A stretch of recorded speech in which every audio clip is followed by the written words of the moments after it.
há uma quinta dimensão, além daquelas conhecidas pelo homem. É uma dimensão tão vasta quanto o espaço, e tão desprovida de tempo quanto o infinito. É uma zona intermediária entre a luz e a sombra, entre a ciência e a superstição, e se encontra entre o abismo dos temores do homem e o cume dos seus conhecimentos. É uma dimensão da fantasia, uma região além da imaginação.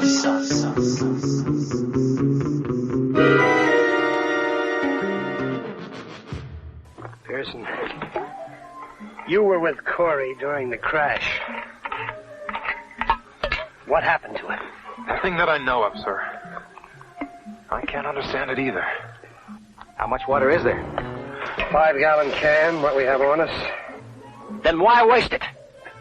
I mean, he's not going to live through the afternoon. You're the consulting surgeon, Corey? I'm one man out of 3 who's going to need water. And 5 gallons isn't going to last very long. If the situation were reversed, and it was you lying there, I'll give you odds you wouldn't want to be written off. 5 gallons of water or no. Colonel! This man's gonna die. If he dies, he dies. But nobody gets behind a push. If he's thirsty, we give him water. If he's hot, we move him into the shade. Then if he goes, we give him a prayer or two. Pearson, start making the graves. I'll relieve you in 5 minutes. Then Corey will relieve me. Olá, ouvinte, seja bem-vindo à nossa Zona do Crepúsculo. Eu sou Angélica. Eu sou Marcos. E aqui, novamente, Alexandre Nerdmaster do Paranerdia, o chato. O Alexandre está de aniversário na Zona Crepuscular. Sobe a música.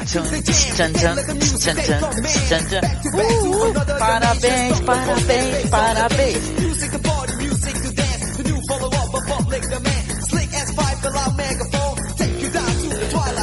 Nós temos a honra, e não é a primeira vez, de estar com alguém que está de aniversário gravando com a gente.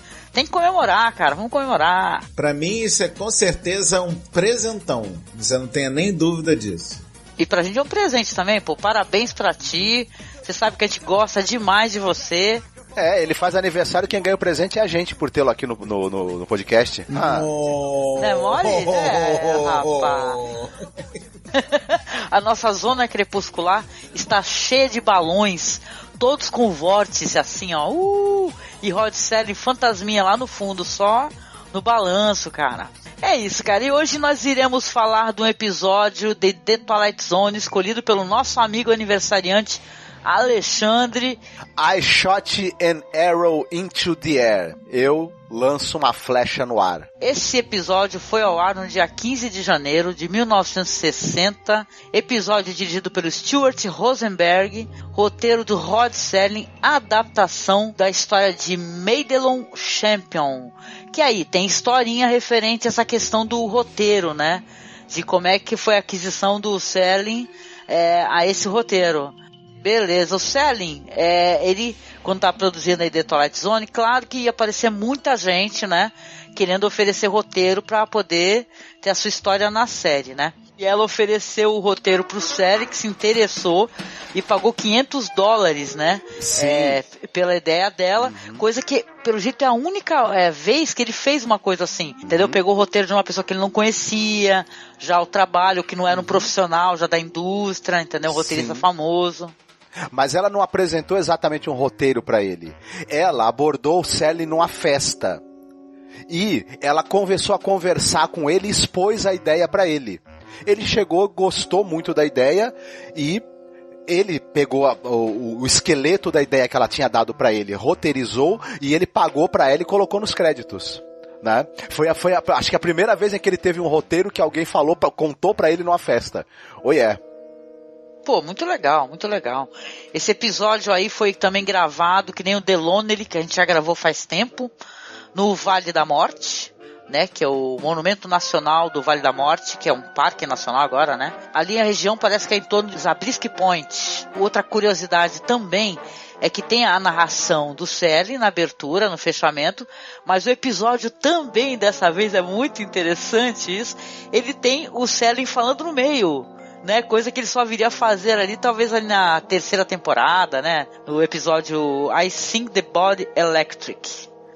Sobre o título do episódio.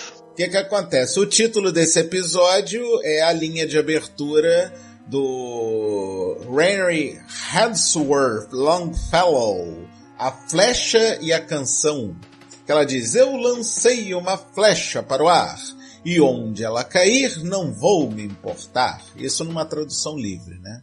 Exatamente, até um personagem no começo comenta sobre esse poema, né? Sim, sim. E tem algumas outras curiosidades que vão para além da sinopse, né, que a gente pode colocar isso daí, porque seria a gente se antecipar. Uma curiosidade que eu acho muito boa, esse é o último dos episódios do Além da Imaginação que recicla equipamento eletrônico fictício do Forbidden Planet. Ah, é verdade. Poxa, Forbidden Planet, hein? Como participou de The Twilight Zone, hein? Não? Nossa, é o filme mais reciclado da história da televisão norte-americana. Cara, eu adoro essa ideia, é uma coisa que é muito interessante na história do cinema mesmo, até por causa quando a gente lembra do Corman e tal, né? Esse pessoal que aproveita, né? Porque a ideia é essa, né? Você não construir ou você criar uma coisa nova, e sim reaproveitar. Acho isso muito legal. Na verdade, a gente brinca, né, e tal, né? Porque a gente entende a questão de orçamento. Afinal de contas, são equipamentos eletrônicos. Eu posso ter equipamentos eletrônicos em qualquer episódio que tenha a ver com tecnologia. É verdade, né? Não tem nada a ver, né? E tá apenas como uma questão de curiosidade, né? Que a gente coloca isso daí, né? A TV tá sempre brigando, né, com orçamento, então, né, reciclar cenografia, reciclar objetos de cena é uma coisa que se faz muito, né, para cortar custos, se fazia muito e se faz ainda hoje, né? E tá certíssimo, tem que fazer mesmo. Bom, eu vou falar um pouquinho aqui referente a elenco, né? Nós temos ali o Dewey Martin, que faz o oficial Corey, né? Realmente você ouviu esse nome Corey, né? Porque é o nome do personagem lá do The Lonely também, né? Achei interessante, até porque tem esse lance de eles terem gravado também no Vale da Morte. Então fica até... Marcos quis até fazer um link assim, mas aí eu achei que não tem muita coisa a ver, né? Que nesse daí não é o próprio Corey, né? Edward Beans, que faz o Coronel Donnelly, o Ted Otis, que faz o Pearson, o Harry Barter como Langford e o Leslie Barrett como Brent. O cara mais notável aí do elenco é o Edward Beans. Ele é um cara muito conhecido, ele tá no 12 Homens de uma Sentença, né? Ele é o jurado número 6, né? Ele trabalhou no filme Patton, ele tem uma carreira muito longeva no cinema e na televisão, né? E, enfim, ele tá em vários e vários filmes importantes e tá em muitas séries também conhecidas, né? Mais séries aí dos anos 60, 50 e tudo. Ele aparece em Bonanza, ele aparece no Nome da Virgínia, enfim. Ele era uma cara muito comum na TV e também como coadjuvante em muitos filmes, era um maravilhoso ator. A gente pode ver ele com até pouco tempo de cena, né? O quanto ele meio que às vezes carrega as cenas, né? O protagonismo da história é do personagem do Dewey Martin, do Corey, mas quando ele tá com o Edward Beans ali contracenando, pra mim o Beans rouba a cena dele de boa, assim. É que o Beans, ele tem uma aura, assim, de chefia, né? Ele tem uma empáfia de como ele é o comandante da missão, ele tem que botar ordem na brincadeira. Agora, eu também queria chamar a atenção que eu adorei a representação de Harry Bartel para um tripulante estribuchando. Foi muito boa. Não, e tem um lance, né? Porque a gente comentou até quando a gente gravou The Lonely, né? Que gravar no Vale da Morte, que é um local desértico e tal, com calor de, sei lá, de mais de 40 graus, é uma coisa absurdamente terrível, né, pro elenco. Então, dessa vez, a galera fica tipo assim, parece que eles gravavam um pouco, aí voltavam para suas tendinhas, comiam alguma coisa, descansavam. Então, fizeram até um lance assim para ser uma coisa menos desgastante. Ou seja, a fotografia do lugar é sensacional, maravilhosa mesmo. Dá assim uma aparência de um asteroide, uma coisa assim que não é no planeta Terra. Mas, porra, deve ser foda gravar. Tem cenas lá que os caras estão jogados no sol, hein, cara, com aquelas roupas de astronauta, e aquilo não é mole, não. Yeah, Mr. Corey, yeah, you better keep moving. That's the order of the moment. Keep moving.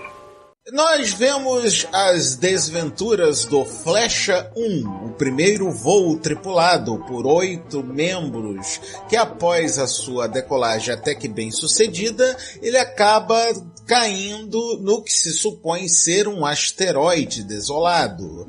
Infelizmente, na queda, 5 dos 8 tripulantes ou falecem ou estão gravemente feridos, e acaba sobrando apenas 3. O tal do oficial Corey, o coronel Dowling e o Pearson. Só que o Corey você vai saber o que o Corey é ainda hoje neste episódio. Dessa vez o Alexandre foi bem sucinto, né, Marcos? Sim, não entregou detalhes da trama que podem funcionar como spoiler, embora a gente vá falar, né, desses detalhes, sim. Né? Essa é uma história que ela, claro, ficção científica, ela trata muito de humanidades e de comportamento humano, né? Então essa é uma história que ela basicamente vai falar sobre esse negócio de você ter esse individualismo, né? De você não querer saber do outro, né? Porque o maior problema nessa situação, eles perdem contato, né? E o pessoal também lá na base, né, espacial também perde contato com eles. Eles chegam lá no local, vários já morreram praticamente, tem um que está agonizante, e começa essa disputa sobre a água. Esse Corey, que é interpretado aí pelo Dewey Martin, ele é um cara que ele tá revoltado porque o coronel tá dando água pro cara que tá moribundo, porque o cara tá com sede pedindo água. E a briga toda vai ser nesse sentido, a água, né? Por que você tá dando água para esse moribundo? Aí o coronel fala, olha, se você estivesse no lugar dele, você não ia querer ter um gole de água? Né? Então tem esse negócio do cara que é individualista, não se importa. O outro aí que é o Pearson, né, que ele fica, porra, cala a boca, né, e tal. Ele tá, claro, achando um absurdo o comportamento do Corey. E daí é ladeira abaixo, né, porque eles vão ficar nessa situação de terreno inóspito, de calor, de sede. Tem o negócio do questionamento referente ao oxigênio, né, que o Donnie fala assim, pelo menos nós estamos no local que tem oxigênio, né, e tal, né, e você vê assim que eles estão, claro, não sabem onde estão, porém, vai ter um grande plot twist lá pro final, né, o que aconteceu, né. O que vocês acharam aí do episódio, Alexandre, Marcos? Eu acho esse um excelente episódio, ele funciona muito bem como conto moral, e ele, a Angélica falou dessa questão do individualismo, ele levanta a seguinte pergunta: sua vida vale mais do que a vida dos outros? Né? E também, e ele põe outra questão também, que é assim, a gente tem o nosso verniz social, não é? A gente tem as nossas regras sociais, as nossas regras de ética, de moral, e elas estão introjetadas ou a gente segue por conta do convívio social. Se você for privado dele, se você for privado do convívio social, da autoridade, de toda essa estrutura que não mantém a gente na linha, a gente vai continuar seguindo essas mesmas regras de conduta, de moral, de ética, ou a gente vai se animalizar e virar um sobrevivente a qualquer custo, inclusive à custa da vida dos outros? O episódio coloca essa pergunta, e a resposta ela é bastante agridoce, eu diria, né? Ou até bastante amarga, que o episódio propõe, né? A resposta para essa pergunta. Já eu, no caso, eu achei o episódio sensacional, principalmente por 2 motivos. Motivo número 1, diferente de outros episódios do Além da Imaginação, que tem que partir para o sobrenatural, o místico, o bizarro, para poder dar seguimento na trama do episódio, esse aqui conseguiu ser completamente pé no chão. Tecnicamente dá para pensar que aquilo poderia realmente acontecer numa situação tendo em vista as tecnologias da época, E tem o plot twist, tem a virada do roteiro, e uma coisa que me chamou muita atenção foi esse episódio ter vindo depois do Third from the Sun, ou o terceiro depois do Sol, porque praticamente ele é o inverso do Third from the Sun. É verdade. Concordo demais com vocês, realmente ele não precisa entrar em questões da zona crepuscular para poder ter essa fantasia moral, né, essa coisa que a gente vai analisar. E eu gosto muito, é uma coisa, um exercício que eu faço, porque pra mim a série sempre é muito atual, mesmo ela tendo esse viés. Assim, isso é uma série antiga, né? Você vê que tem todo esse lance que também tem no Third from the Sun, que tem naquele lá do pessoal que vai desaparecendo, né? The Sky Was Open, o nome. Então o lance é que é uma época de corrida espacial. A gente falou nisso quando a gente foi gravar sobre esse episódio lá com o nosso amigo lá do podcast Filmes Clássicos. Aí o que aconteceu? A gente comentou bastante sobre isso, tem toda essa questão que ele fala que, nossa, vocês, tipo assim, é um resultado de muito tempo de pesquisa, de muita gente ali trabalhando em torno disso, né? E você vê o que os caras imaginavam, né? Para isso, como é que seria essa chegada do homem à Terra? Estava dentro do imaginário cultural, né? Tava no Zeitgeist da época. E eu gosto muito de pegar esses episódios antigos de Twilight Zone. Esse daí trata de individualismo, daquele negócio da pessoa só pensar na própria sobrevivência, não se preocupar com a sobrevivência do outro, e pegar uma coisa de hoje.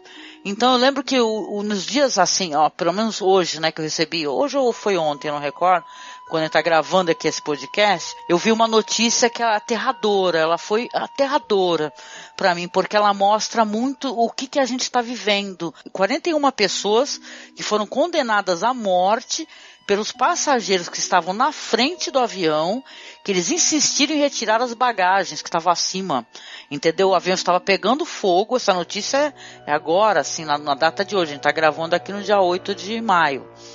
Então, as pessoas na frente não evacuavam o avião, não saíam, e os de trás morreram, crianças, sabe? 41 pessoas, né? Então essa questão do individualismo, saca? Primeiro eu, depois você, é uma coisa que a gente tem que analisar, né? E, porra, cara, o Serling, ele é sempre muito... ele acerta no nervo, né, que esse negócio dos caras ter esse lance do Corey, falar, porra, por que você vai dar água pra esse moribundo? Aí depois ele não tá mais preocupado com o moribundo, depois quando ele vai fazer ali a análise dos locais que eles vão fazer caminhadas, aí ele vai atacar o outro, que não tá moribundo, né, pra poder roubar a água dele.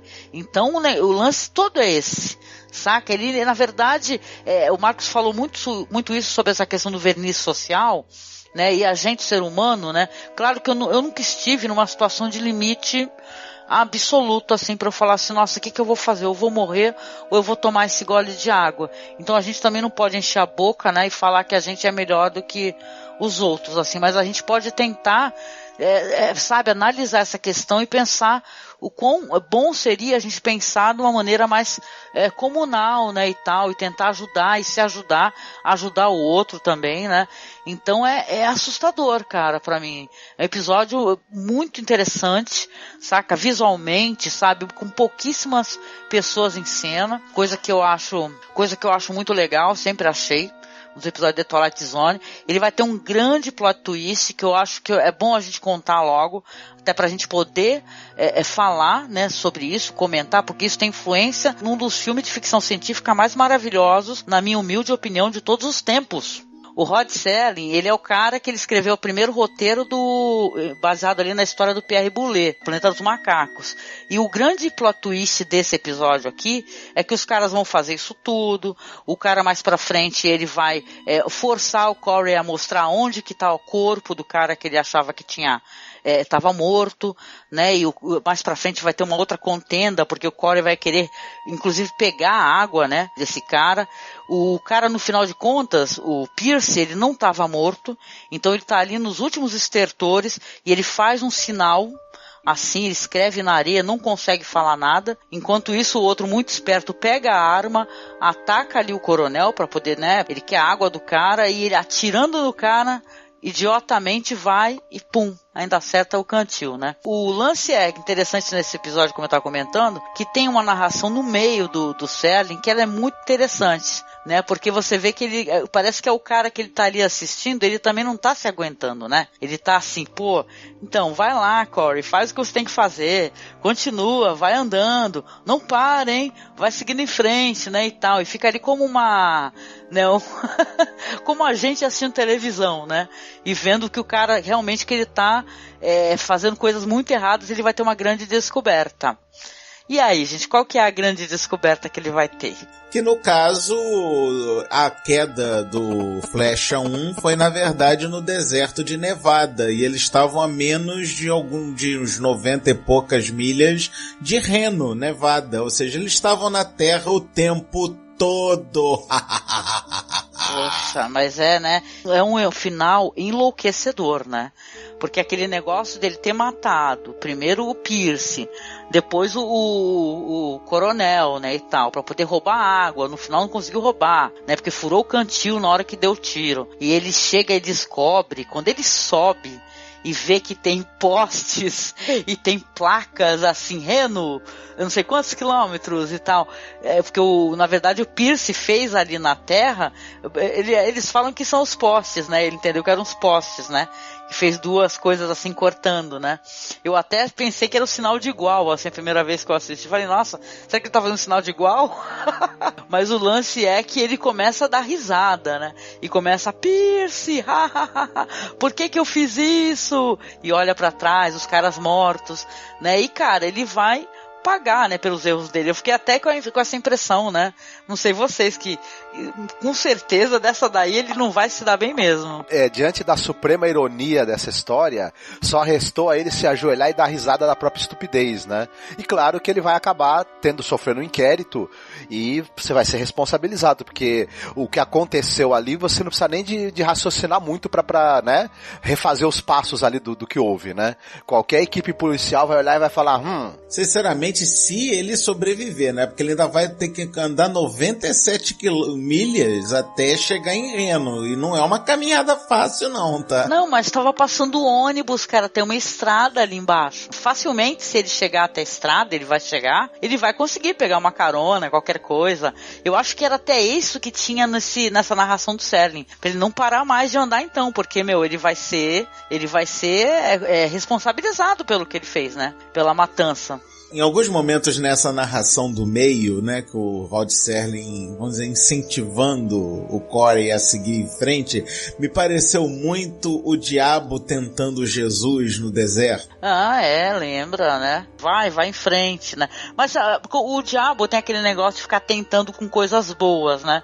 Isso daí parece um narrador que tá julgando, né? A pessoa falando, vai em frente, continua subindo, não desiste, olha lá, vai, entendeu? Eu fiquei com essa impressão, porque o cara tá vendo que ele vai se ferrar. Não, a sorte dos ouvintes e dos espectadores na época é que isso era de 57. Porque se fosse numa época mais recente, o narrador ia estar falando, vai, seu fela da puta, vai, seu cretino maldito. Pois é, cara. É assim, é um episódio muito interessante, é uma boa escolha, com toda certeza, Alexandre. Queria até saber de você por que você fez essa escolha, se tu já tinha assistido em outra ocasião. Não, o que acontece? Eu, obviamente, maratonei. Depois que vocês começaram com essa brincadeira de trazer pro juvenis de hoje em dia a série clássica, eu tratei de baixar logo e tratei de maratonar logo a bodega toda.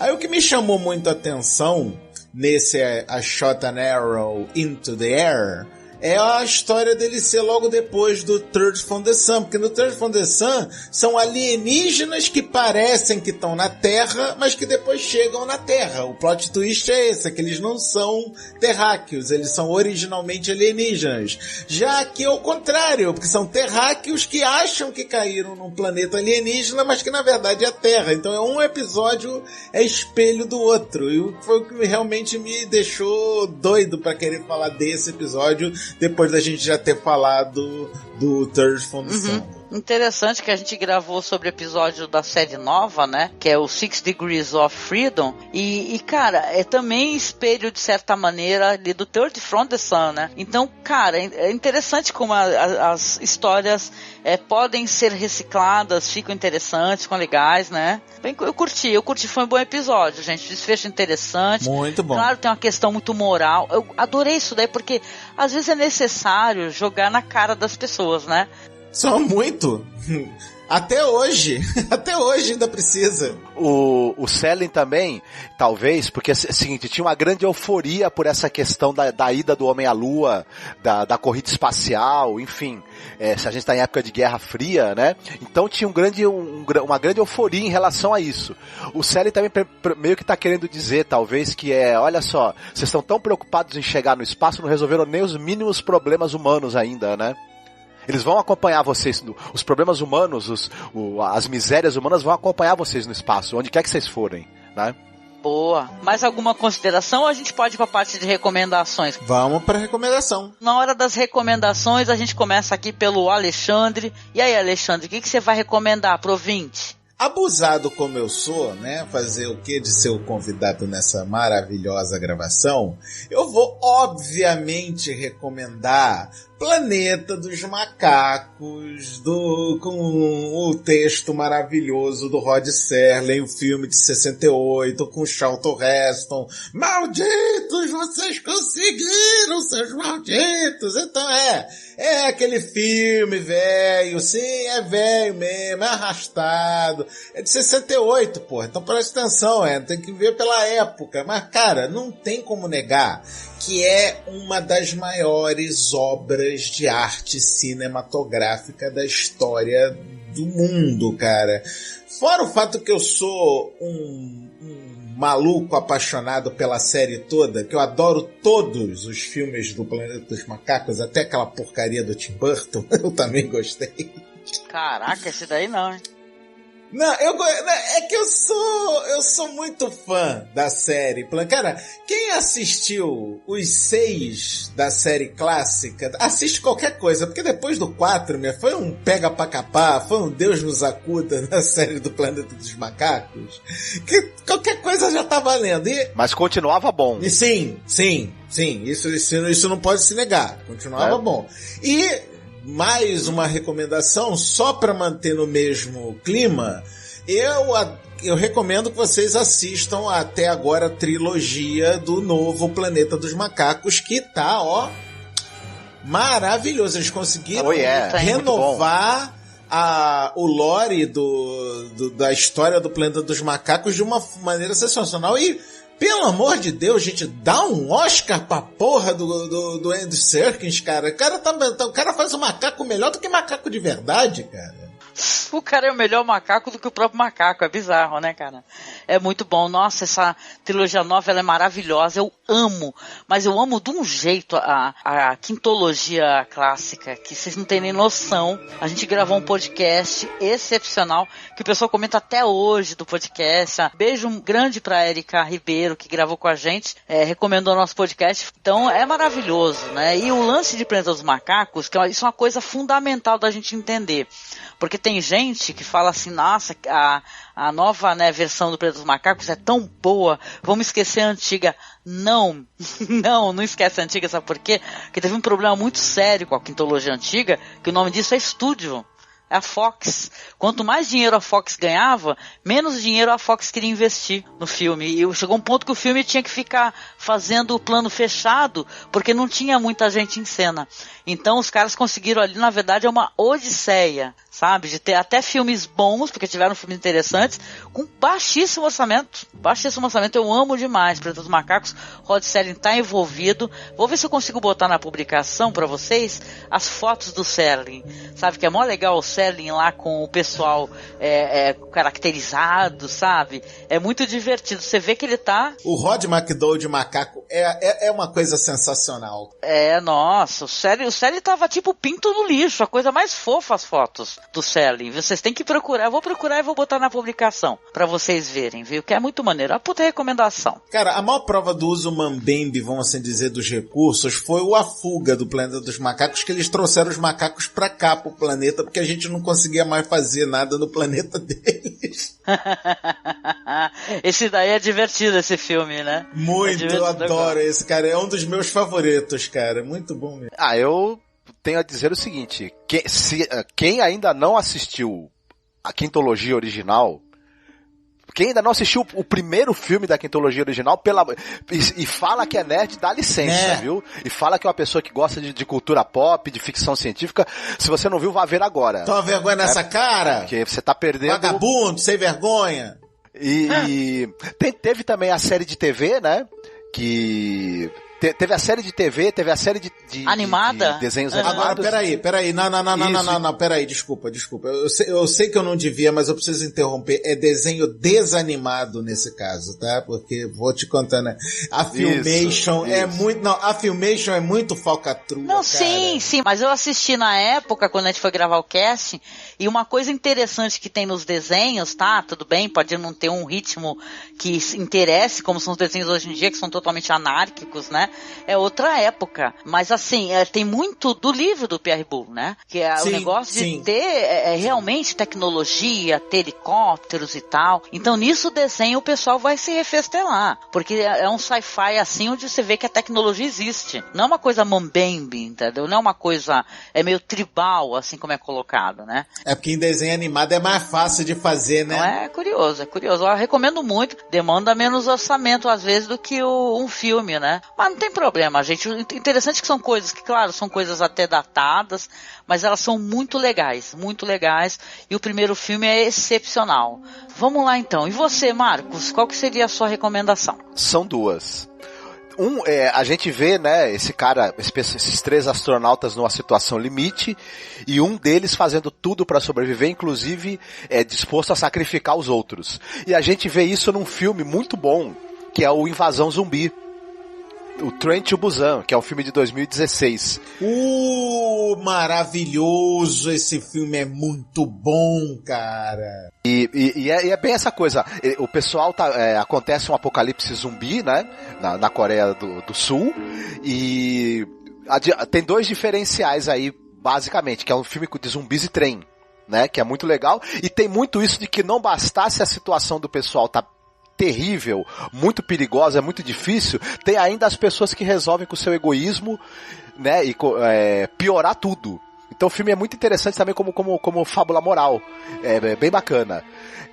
A outra recomendação é um filme sobre pessoas que caem no deserto, tem que sobreviver e achar um jeito de sair de lá, que é O Voo da Fênix, mas o de 65, por favor, né? Que é com James Stewart e Ernest Borgnine, o filme do Robert Aldrich. Filme muito legal, passou muito na televisão no Brasil, acho que quem tem aí da minha idade, assim, deve ter visto já, mas quem não conhece o filme, procure, que é uma experiência muito boa, um filme muito bacana. Assim, sobre um grupo de pessoas, o avião cai no deserto do Saara, e eles têm que conviver, são personalidades difíceis, né? São pessoas que entram em conflito muito fácil, eles têm que conviver, se ajudar e tentar reconstruir o avião para poderem sair dali, né? É bem interessante, assim. E tem também um certo plot twist na história, muito curioso, assim, que eu não vou entregar agora, óbvio, né? E a senhora, Madame Dona Angélica Reles, qual é a sua recomendação? Minha recomendação não poderia ser outra, na verdade, um outro clássico importantíssimo da história do cinema, que é o filme O Tesouro de Sierra Madre, do John Huston, tá? Ele é um filme é muito bom, né? Ele é um filme de 1948, ele é um roteiro adaptado ali de uma obra do Beat Raven, tá? A gente, claro, já fez um podcast sobre, tá muito divertido, a gente riu muito gravando esse podcast, a gente é qualquer coisa quando junta, assim, eu, Marcos, Douglas, o Alan, né, o Paulo Elache também, então saíram muitas piadas, um filme que tem uma temática muito séria até, né, porque o filme ele vai contar a história de 3 gringos, vamos colocar assim, né, pessoas que estão ali em Tampico, no México, e estão ali perdidas, desempregadas, sem destino, sem perspectiva de futuro, até que encontra um homem, né, um homem já idoso, que ele fala sobre isso, sobre a prospecção, né, você ir atrás do ouro, né, e fala sobre isso das montanhas de Serra Madre. E quando um deles ganha ali na loteria, que é tipo assim, né, gente? É ganhar na loteria, mas é uma mixaria. Vai que dá para você comprar equipamentos para você poder fazer a prospecção. E aí essas pessoas, esses 3 homens, vão se dirigir a essas montanhas e vai ter todo um drama no filme que soa até, parece um filme de terror, né? Quando eles vão começar a se desentender, saca? Um desconfiar do outro. Vai ter um ali muito parecido com Corey, que ele é muito ganancioso, que é interpretado ali maravilhosamente pelo Humphrey Bogart, né? Que na minha opinião é um dos melhores papéis da vida do Bogart, sabe? É nesse filme aí do John Huston. Tem o Walter Huston também, que é o pai do diretor, que ele faz o senhor, que é o velho lá, que é o que já fez a prospecção do ouro, que ele é maravilhoso, é um dos personagens mais incríveis da história do cinema, saca? Fora Dersusa lá. Eu amo muito. Tem o Tim Holt e tem ali o Bruce Bennett também. Então, cara, é um filmaço que é difícil qualquer pessoa assistir e não ficar piradão com a história, que a história é maravilhosa. E, cara, assistam pra ontem e escutem um podcast pra dar risada, se divertir, porque a gente trouxe todas as questões sociais, as questões que são importantes ser abordadas. A gente deu tanta risada gravando esse podcast. Eu acho que foi porque a gente ficou imitando, cara. Eu não sei, que os meus erros também, né? Eu chamava o cara lá do chapelão de outra coisa totalmente diferente. Então, cara, é bem legal. A minha recomendação seria essa, tá? O filme e o podcast. Muito bom. Muito bom. Então, a gente chega aqui ao fim de mais um podcast, convidando, como sempre, aqui o ouvinte a também dar a sua opinião, tá? Vocês estão muito calados. A gente quer vocês comentando também, se vocês assistiram o episódio, o que vocês acharam, o que vocês acharam da nossa abordagem, né, do programa. E agradecendo aqui ao nosso amigo aniversariante, Alexandre! Yeah! Alexandre, falar um pouco aí onde que ele faz esse trabalho na internet, que Alexandre também é um outro veterano aqui do podcast. O que você produz, o pessoal poder ir lá te visitar, né, querido? Obrigada. De nada, amor, imagina. E chamar de veterano é só dizer que eu tô velho, né? Mas tudo bem, não tem problema não, tô velho mesmo, fazer o quê? Eu sou super veterana, com o maior orgulho. É nova, tá uma moça, tá uma petiça. Não, mas no podcast eu sou veterana, porra. O que eu vou fazer? Querido ouvinte do Masmorra, que eu ainda... Cara, eu quase cometi a gafe de chamar de masmorra erótica, porque sim, eu sou dessa época, fazer o quê? Se você quiser ouvir este seu amigo nerd falando suas nerdices, acessem por favor www.paranerdia.com.br ou acessem, procurem Paranerdia nos seus agregadores de feed de podcast favoritos, ou também no Spotify, porque eu consegui fazer aquela bagaça, atualizar meus episódios que estavam me sacaneando, senhor Spotify, mas eu dei a volta por cima. Que maneiro! Eu dei a volta por cima nesses cretinos, mas tudo bem. E, cara, eu adoro tudo. E agora, Angélica, eu vou lhe pedir um favor de dar agora a palavra ao senhor Marcos Noriega, porque eu, como todos os ouvintes deste podcast sobre a linda imaginação, estou à espera das pérolas de sabedoria finais de Marcos Noriega. O Nerd Master agora deu pra rostear o nosso podcast, né, cara? É o abuso da amizade, tá vendo? O cara é abusado. Aproveita que é teu aniversário, hein? E aí, Marcos, o que você tem a dizer? Primeiramente, obrigada pela tua colaboração.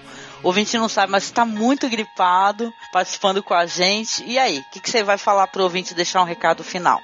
Antes de você se entregar ao desespero e fazer uma grande besteira, leia o livro até o final, caminhe a estrada até o fim dela e suba o rochedo até o topo, para você poder ver claramente onde você realmente está. Adorei a tua mensagem.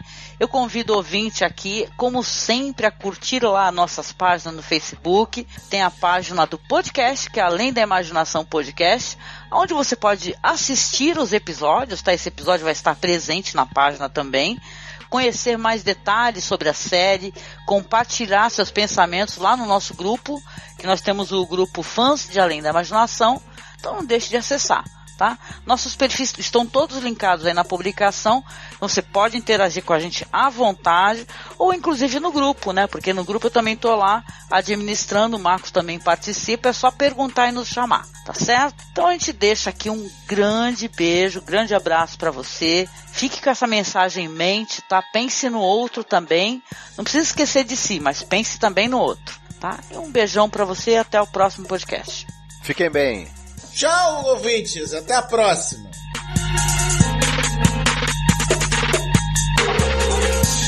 Yeah, Mr. Corey, yeah, you better keep moving.